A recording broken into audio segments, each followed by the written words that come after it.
Somos el colectivo de medios comunitarios de Cuyo. Sintonizanos en 97.1 Radio Sin Dueño, Tupungato. 89.1 Tierra Campesina, Jocolí, Lavalle. Radio Cuyum, Barrio La Gloria, Godoy Cruz. 89.3. 88.1 La Mosquitera, Bermejo, Guaymallén. 93.3 La Pujante, Lavalle. 106.3 en la Algarrobal, Las Heras. 97.9 La Leñera, Potrerillos. Canal 34, Giramundo TV, San José, Guaymallén. 88.9 La Paquita, Uspallata. Los medios comunitarios acompañándote en cada pueblo, en cada barrio y en cada camino. Colectivo de medios comunitarios de Cuyo. Porque esta vez me joden.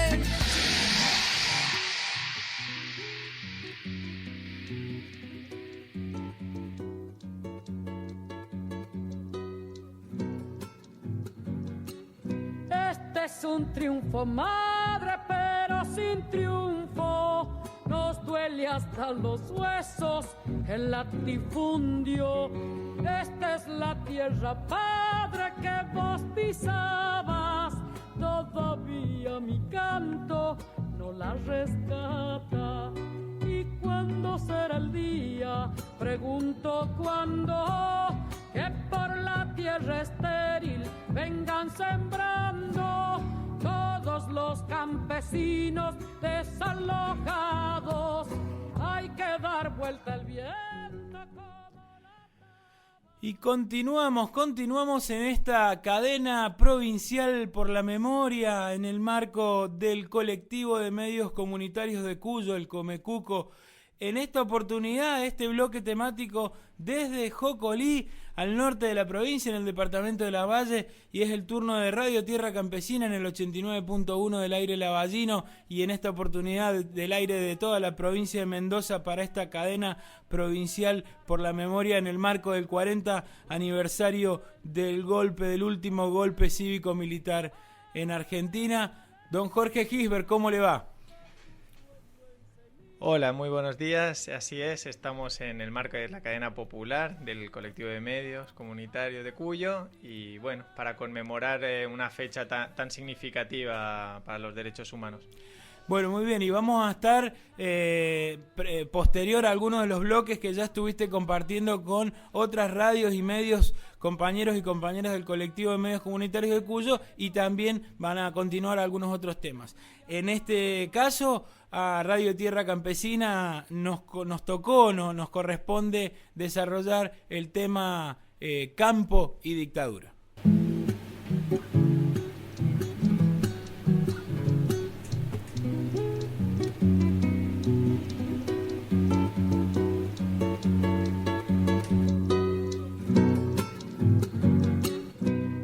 Es un triunfo, madre, pero sin triunfo. Nos duele hasta los huesos el latifundio. Esta es la tierra, padre, que vos pisabas. Todavía mi canto no la rescata. ¿Y cuándo será el día? Pregunto cuándo. Que por la tierra estéril vengan sembrando todos los campesinos desalojados. Hay que dar vuelta al viento como la taba. El que no cambia todo, no cambia nada.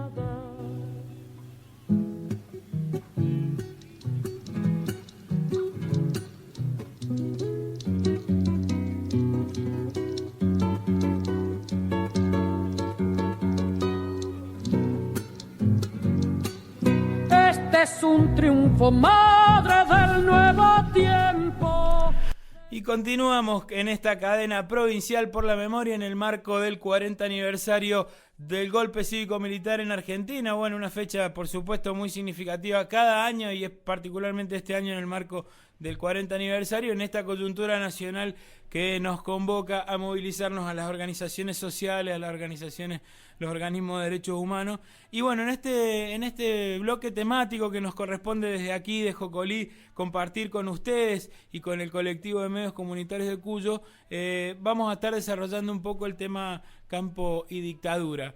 Y hemos elegido para esta oportunidad dos esferas, dos temas que están dentro de este que hemos elegido, y tiene que ver con dos actores que en ese momento, dos actores o dos organizaciones que en ese momento tuvieron mucho que ver con lo que se está viviendo en el país, con la dictadura, y por supuesto, ¿no?, con intereses claramente enfrentados. Por un lado vamos a estar hablando del rol de la sociedad rural argentina durante y antes del golpe cívico-militar, y posteriormente vamos a estar desarrollando a través de una entrevista lo vinculado a lo que en ese momento eran las organizaciones campesinas, con una presencia muy fuerte en nuestro país, y estamos hablando de las ligas agrarias. Así que vamos a arrancar por la parte de la sociedad rural, y bueno, inevitablemente es necesario comentar que la Sociedad Rural Argentina, la organización que nuclea a todas las patronales, tenían muchos intereses que el gobierno militar podía cumplir con algunas de las expectativas que la Sociedad Rural Argentina tenía. De hecho, uno de los principales funcionarios del gobierno de facto de Jorge Rafael Videla y la Junta Militar fue el ministro de Economía, Martínez de Hoz. José Alfredo Martínez de Hoz, fue puesto por la Sociedad Rural Argentina en ese lugar. Así que bastante, Jorge, estamos diciendo de que los intereses que tenía la sociedad rural durante la época de la dictadura se iban a cumplir, ¿no? Sí, y más bueno, el posicionamiento que claramente expresó. Podemos contar que a un año del golpe, en marzo del 77, sacó un comunicado duro, ¿no?, en el que mostró claramente qué era lo que pensaba de ese gobierno de facto, y en el que hacía, no sé, unas referencias muy duras, ¿no?, en el que las circunstancias en las que se había visto el país antes del golpe eran tan graves que menos mal que los militares tomaron las riendas de ese país en descontrol, como también que era indispensable, ¿no?, reforzar el proceso dándole otro ritmo, lograr definiciones, tomar decisiones, o sea, que era lo que de verdad le hacía falta, y así sigue, ¿no? Este comunicado salió en un diario nacional, claramente haciendo que era la postura y la posición de la sociedad rural, y como que este golpe militar había tenido el apoyo de todos, porque todos eran lo que estábamos casi pidiendo a gritos, este cambio. Este tan esperado orden. Exactamente. Y la palabra cambio, ¿no? Interesante, porque hemos estado estudiando un poco el discurso de ese momento. La palabra cambio, la palabra pesada de herencia, algo que por estas épocas se está repitiendo en nuestro país en cuanto a lo discursivo, era algo que se escuchaba también por aquellas épocas. Una breve mención que no tiene específicamente que ver con las luchas rurales, pero sí ocurrió en nuestro país. A un año del golpe, la Sociedad Rural saca en un diario nacional este comunicado que menciona Jorge. También se da a conocer de manera clandestina la carta que el periodista Rodolfo Walsh saca a un año del golpe militar, y al día siguiente Rodolfo Walsh fue secuestrado y desaparecido. Digo, para tener una idea de quiénes están jugando para cada lado.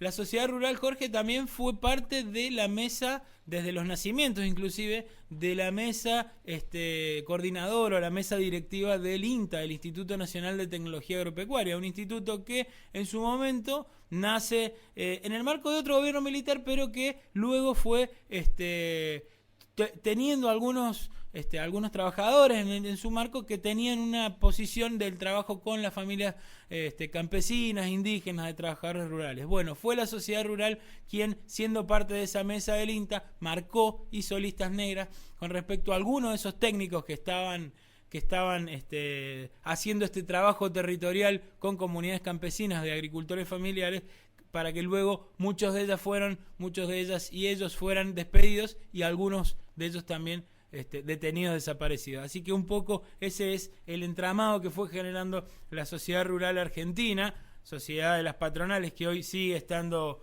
conduciendo o al menos presionando, y hoy quizá en esta coyuntura nacional conduciendo algunos de los procesos que tienen que ver con el desarrollo agrario en nuestro país, o con las economías agrarias de nuestro país aún en estas épocas. Así que bueno, para que tengamos bien claro quién era la sociedad rural argentina, y qué rol jugó hace 40 años cuando se daba el golpe cívico-militar en nuestro país. Aquí en la semblanza de lo que es Sociedad Rural Argentina, y vamos a desarrollar enseguidita nomás lo que tiene que ver con las ligas agrarias a través de una entrevista que te vamos a presentar.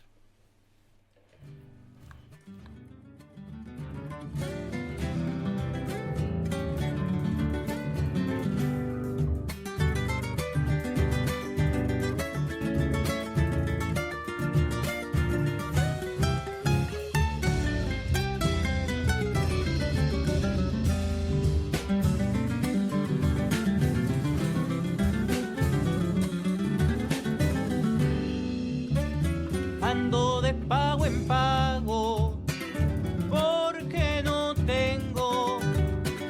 Ando de pago en pago, porque no tengo. En esta tierra mía, el rancho. Bueno, y continuamos en el marco de esta cadena provincial por la memoria junto al colectivo de medios comunitarios de Cuyo, este bloque temático desde Jocolí, desde Radio Tierra Campesina al norte de la provincia.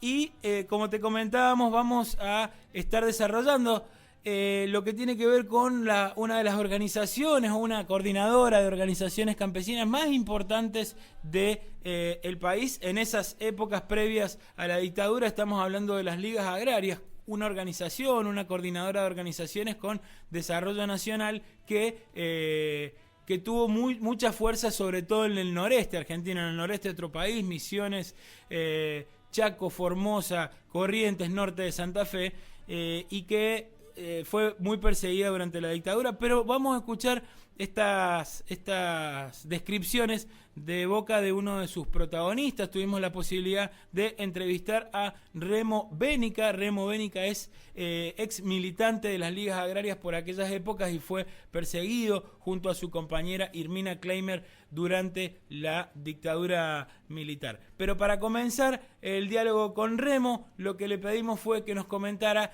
de qué estamos hablando cuando hablamos de las ligas agrarias. Bueno, muy buenos días, y además un placer y una emoción escuchar desde una radio campesina, desde una radio de la cultura de los pueblos, interactuando, digamos, hoy en la realidad argentina para comunicar, digamos. Así que bueno, es un placer estar con ustedes ahí en esa hermosa provincia de Mendoza, de la región Cuyo. Las ligas agrarias fue uno de los movimientos campesinos más fuertes y poderosos de la Argentina, digamos, en aquella época, una época también de muchas dificultades económicas, de acción de las corporaciones y de los monopolios y del imperialismo muy fuerte, donde incluso intentaron apropiarse de 1 millón de hectáreas del norte del Chaco y del sur de la provincia de Formosa, que ha hecho fortalecer a los movimientos campesinos en aquel momento. El movimiento de las ligas agrarias, Movimiento Agrario de Misiones, ligas campesinas de Corrientes y de Formosa, había una variable, digamos, de nombre, las ligas tamberas del sur de Santa Fe y de Buenos Aires y de Córdoba. Fue un movimiento que surge después de muchos años que trabajamos con el Movimiento Rural de Acción Católica, un movimiento que partía de la formación de grupos de jóvenes en gran parte de las comunidades de acá del nordeste del país. Primero, un gran movimiento de grupos de jóvenes y de familias en los momentos duros de lucha.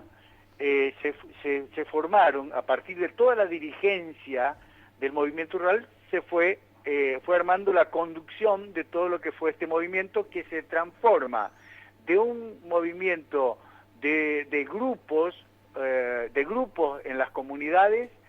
Se conformó un movimiento de masas donde se reunían todas las comunidades rurales y elegían sus dirigentes, se debatía y se discutía todas las problemáticas que vivían las familias en aquel momento, problemas de escolaridad, problemas de precio de los productos, problemas de tierras, que siempre fue un eterno problema de que siempre se le ha quitado las tierras a los campesinos, digamos, un fenómeno que todavía, casi podemos decir que todavía no acaba, porque la estrategia, evidentemente la estrategia del poder ha sido acumular cada vez más las tierras que en realidad deberían ser de los campesinos, digamos. Entonces este movimiento llegó a conformar un poder muy fuerte y lograr grandes reivindicaciones. En la provincia del Chaco y Misiones, por ejemplo, se han logrado recuperar las viejas cooperativas burocráticas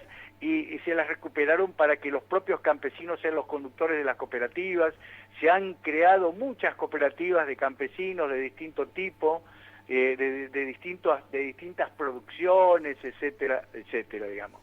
Así que logró paralizar el país en varias oportunidades, a veces en la región, a veces las provincias, para lograr las reivindicaciones. Me acuerdo la de Corrientes con el tema del tabaco, Misiones, con el algodón, el Chaco y el norte de Santa Fe, y así, digamos. Entonces, y este movimiento que se trasladó a ser un movimiento nacional, digamos, tuvo un poder tan importante que en la época de la dictadura militar, antes de la dictadura militar, donde los movimientos sindicales en el país eran fuertes, los movimientos barriales también, donde la juventud y el sindicalismo también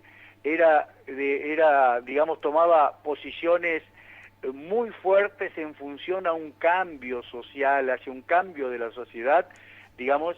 Ahí viene después el golpe militar, que fue un golpe que ha sido muy duro, y esto no fue tan conocido en el país, la represión, la muerte, la desaparición de compañeros dirigentes de aquel movimiento en aquella época, digamos, que formó parte de esta gran lucha del pueblo argentino por lograr cambios sustanciales en las formas de gobierno, en las formas de producción, en el manejo, digamos, de apropiación de los recursos de la gente, digamos.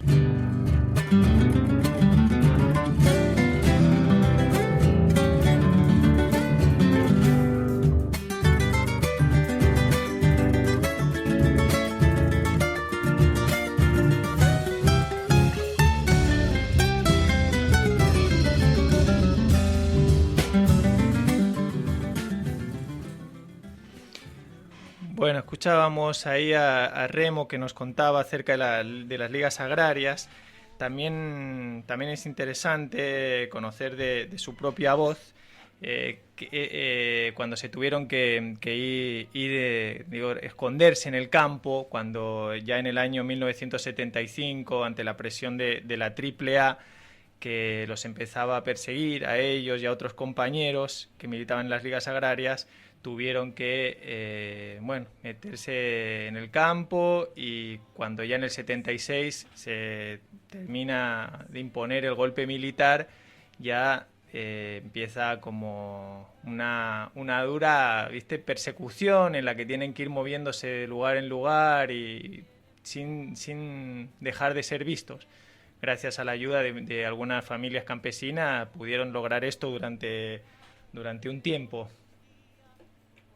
Era jefa del grupo rural ahí en Misiones, y que después formó parte de la estructura de capacitación en Capitán Sarmiento a nivel nacional de jóvenes campesinos y obreros y indígenas del país, digamos, ¿eh? Así que bueno, en ese trayecto nos conocimos y así vivimos toda la etapa de la dictadura, la persecución, la vida en la selva y todos los periodos también actuales, y nosotros hemos trabajado unidos siempre. Y una de las cosas que siempre decíamos cuando nos sentábamos a tomar mate, qué maravilloso cuando la pareja es unida y puede debatir todo el día, todos los días, todos los años, el quehacer la actividad del desarrollo del mundo que nos toca. Y no solo fue el trabajo nuestro el que molestaba al poder, al gobierno que ya en aquel momento comenzaba a apropiarse los sectores más del poder económico, digamos, cuando después de la muerte de Perón, inmediatamente las corporaciones, las multinacionales comienzan a ejercer una presión muy fuerte evidentemente a través de las Fuerzas Armadas, que en aquel momento y en la historia siempre han sido las que intervenían, cosa que ahora no, pero que en aquella época eran los que intervenían para abortar los procesos transformadores que surgían de los pueblos, trabajadores rurales, campesinos, etcétera. Y bueno, ahí evidentemente cuando se da eso, nosotros que participamos activamente en los movimientos campesinos, indígenas, de trabajadores rurales, hacheros, etcétera, éramos muy vistos como peligrosos, porque lo que estábamos, digamos, habíamos sido, y particularmente yo en la época de allá de los 70 hasta el 74, estaba en la coordinación de las ligas agrarias del Nordeste, digamos. Entonces, evidentemente, estábamos muy expuestos, controlados, y en un momento en el que ya donde la represión comienza a hacerse fuerte en la provincia del Chaco, porque como que ya venía todo este movimiento de todo el noroeste, Tucumán, Salta, Jujuy, Santiago del Estero, etcétera. Entonces, evidentemente, desarrollan toda una represión en la provincia del Chaco, y nosotros por suerte, no lograron detenernos, y nosotros nos escapamos y fuimos a vivir con los hacheros, con los campesinos, con los indígenas en las zonas rurales, que la conocíamos mucho por toda nuestra labor previa de organización en ese medio, digamos, ¿viste? Así que bueno, así se dio, y bueno, y desde la clandestinidad, desde los montes, desde las selvas, seguimos acompañando los procesos hasta que después, el 24 de marzo del 76, se da el golpe militar, que evidentemente desparramaron militares, policías, en todo el interior, persiguiendo, deteniendo, matando, desapareciendo dirigentes y molestando a todos lados, evidentemente buscando a toda la dirigencia que en ese momento nos habíamos refugiado en el campo, nos habíamos refugiado en los montes, vinculado a todos los campesinos que habíamos desarrollado toda la tarea anterior, digamos. Porque nosotros estábamos protegidos por la gente, por los trabajadores rurales, por los hacheros, por los campesinos, a tal punto que los territorios donde nosotros estábamos, ellos nos daban de comer, compartíamos el trabajo con ellos y tenían controlado el territorio para que cuando una persona desconocida rondaba esos lugares, inmediatamente nos informaba. Y después del golpe militar nosotros tuvimos que internarnos en la selva y vivir totalmente debajo de los árboles, que fueron 3 años en esas circunstancias, digamos, ¿viste? Por supuesto que tenían los compañeros que nos daban de comer, digamos, nos acercaban, o nosotros durante la noche, muy tarde, de las 10 de la noche en adelante, llegábamos a las casas de los campesinos a matear, a charlar y a provisionarnos de los alimentos que nos podían dar ellos, digamos. Así que y así fue hasta que, bueno, por supuesto que en esas circunstancias, con Irmina no podíamos tener hijos cuando estábamos en libertad en el trabajo ahí en Sáenz Peña, en el Chaco. Uh-huh. Y después, cuando se da este momento del mayor drama de la persecución, viviendo aislados en la selva, ahí, digamos, tuvimos la primer hija y el segundo hijo lo tuvimos en los cañaverales, es decir, las cañas de azúcar, debajo de las cañas de azúcar en el norte de Santa Fe, que nos habíamos trasladado después de la represión tan fuerte, porque se enteraron que nosotros estábamos en un determinado lugar en el Chaco. Entonces evidentemente hemos vivido medio acorralados durante un periodo bastante largo, con más de 500 militares y policías que solo buscaban a Irmina y a Remo uh-huh. para exterminarlos, pero por suerte las fuerzas de la Pachamama, de la naturaleza, de los campesinos, de los hacheros y el espíritu del universo, hemos logrado salvar. A Irmina evidentemente la hirieron, pero logró escapar, aún así herida, logró escapar, y bueno, nos reencontramos y de ahí comenzamos el éxodo desde el Chaco hacia el norte de Santa Fe. Y cuando llegamos al norte de Santa Fe nos encontramos con 3 matrimonios, 2 de ellos con hijos, viviendo en los cañaverales, en las cañas de azúcar. Así que te imaginas como estaba embarazada Irmina, así que estuvimos muy contentos de acoplarnos a estos compañeros que ya vivían la experiencia de tener hijos ahí en los cañaverales.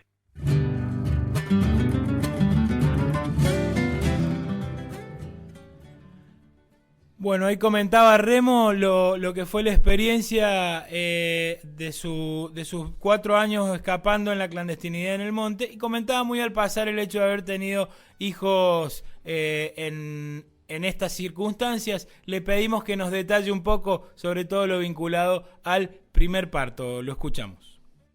El parto se lo atendí yo a 3,5 metros de profundidad, que hicimos una casa, entre los 4 hicimos una casa subterránea que le llamamos tatucera, de 3 por 2 por 3 de alto, digamos, donde fue la sala de parto, y se la atendí yo, digamos. Así que bueno, pero por supuesto con el minucioso aprendizaje y enseñanza de una de las parteras campesinas que nos habían dado en detalle, digamos, todo cómo debía ser la atención del parto. Y evidentemente con la fuerza de Irmina, con el espíritu de la Pachamama, de la Madre Tierra, porque en realidad nace debajo de la tierra, en un ambiente cálido, en un hermoso ambiente tibio de aquellos días fríos de invierno que nace el 12 de junio, digamos, uh-huh. donde afuera era un frío enorme, pero debajo tierra una tibieza de 25 grados, digamos, que era, digamos, muy bueno el lugar de parto, digamos. Así que bueno, por supuesto con todos los interrogantes, todos los temores que ambos teníamos, pero evidentemente una de las cosas que siempre Irmina decía: si los animales pueden tener los hijos sin necesidad de intervención de un médico, evidentemente que nosotros como seres humanos podríamos, con la inteligencia, la capacidad, las experiencias, etcétera, también creemos que podríamos sobrepasar esa etapa dura y compleja y de mucho miedo que hemos vivido en algunos momentos cuando estábamos por llegar al momento del nacimiento, ¿no es cierto? Tuvimos que hacer una tatucera para que el llanto del bebé al nacer, digamos, no se escuche en los alrededores, digamos, ¿viste? porque no nos olvidemos que en los bosques, en los montes, en la apacible vegetación, los llantos, según la hora del día o de la noche, se escuchan a una distancia muy, muy larga. Tal es así que con el segundo, el varón que nace en los cañaverales del norte de Santa Fe, en un momento un agricultor escucha un llanto en el medio del cañaveral y informa a la policía, pero no de mala leche, informa a la policía porque dice seguramente qué pasará, qué habrá sucedido, y bueno, donde se da un fenómeno también de complejo, pero por supuesto un campesino nos avisa y logramos escapar también de esa cuestión, digamos, ¿eh? Seguimos escuchando los testimonios de Remo Bénica. Hay un momento en el que también Irmina sufre una emboscada por un pelotón de militares. Remo no estaba ahí, parece que se escuchan como disparos o algo, y ante el miedo nos relata qué es lo que vivió, digamos, cuáles fueron sus sensaciones. ¿Dónde estaba ella? Porque yo estaba separado de ella porque estaba esperando un guasuncho de arriba de un algarrobo, y le llegan a ella y la ametrallan, 30 segundos de ametralladoras y pistolas, y bueno, y ella me tenía que silbar la contraseña para volver a encontrarnos, y no lo hizo. Entonces además después de 30, se para todas las armas.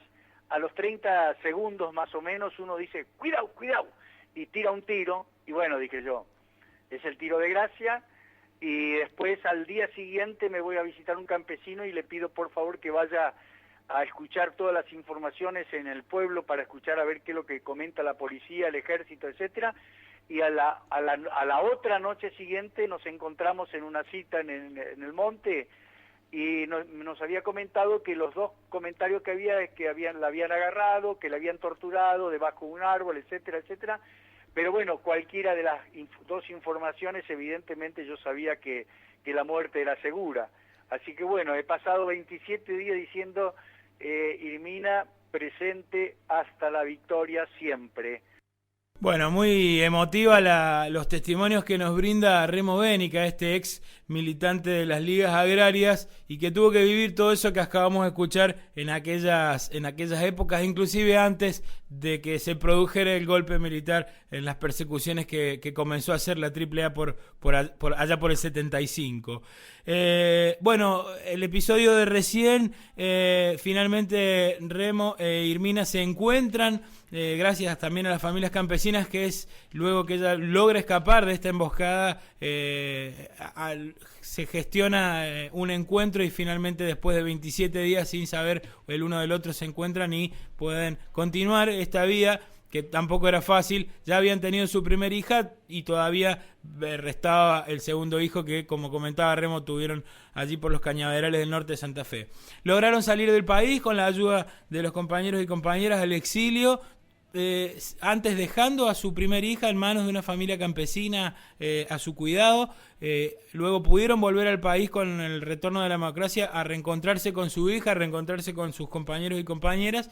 De su vida se hizo un libro que se llama Montemadre, del periodista Jorge Miseli, lo recomendamos desde aquí, y posteriormente una película que se llama Los del Suelo, que bueno, está basada en el libro y relata un poco la vida, sobre todo en esta etapa de Remo e Irmina. Hoy tienen una granja agroecológica y biodinámica en el norte de la provincia de Santa Fe, en una localidad que se llama Guadalupe Norte, y siguen militando en este sentido por lo que hoy compartimos desde el Movimiento Nacional Campesino Indígena, desde el Comecuco también, la soberanía alimentaria, la reforma agraria y la tierra para quienes la trabajan, produciendo alimentos sanos, sin agrotóxicos para las poblaciones cercanas e inclusive para muchos puntos de Argentina. Así que bueno, queríamos hoy compartir esta historia de Remo Bénica e Irmina Kleiner en el marco de esta cadena provincial por la memoria del colectivo de medios comunitarios de Cuyo.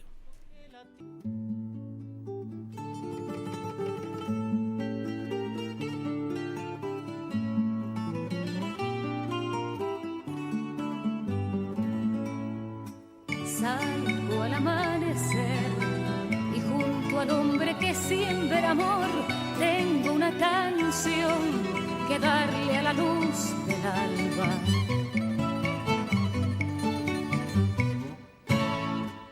Oigo algún galopar que cruza raudo la claridad, oigo el manantial que calma la sed del día. Quiero este camino solo contigo. Yo quiero en el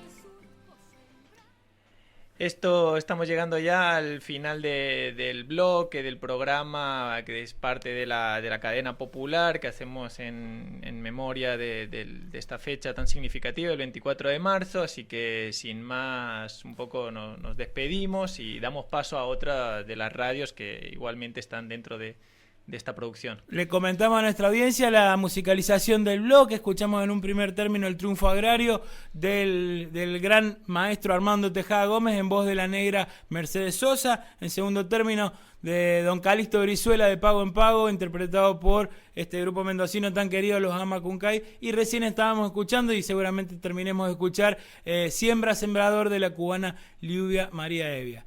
Ha sido un gusto, Jorge, ha sido un gusto compartir esta cadena provincial por la memoria en el marco del 40 aniversario del golpe cívico-militar con los compañeros y compañeras del colectivo de medios comunitarios de Cuyo, el Comecuco. Esto lo estás escuchando en toda la provincia a través de los medios comunitarios de Mendoza, y bueno, será reencontrarnos seguramente en otras actividades que tenemos y dejamos paso para el bloque siguiente y los compañeros del colectivo que les toque el próximo tema.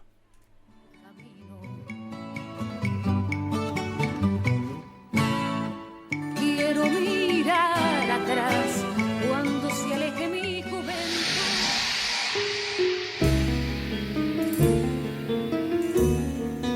Visita el www.comecuco.org, la página de colectivos de medios comunitarios de Cuyo.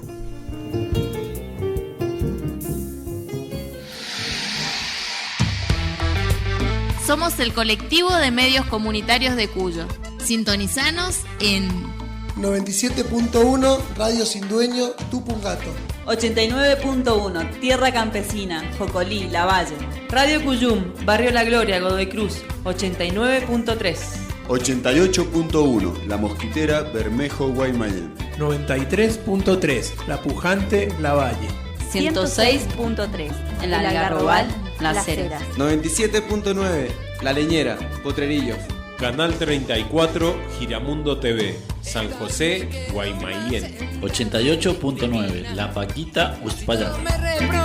Los medios comunitarios acompañándote en cada pueblo, en cada barrio y en cada camino. Colectivo de medios comunitarios de Cuyo. Porque esta vez me jode.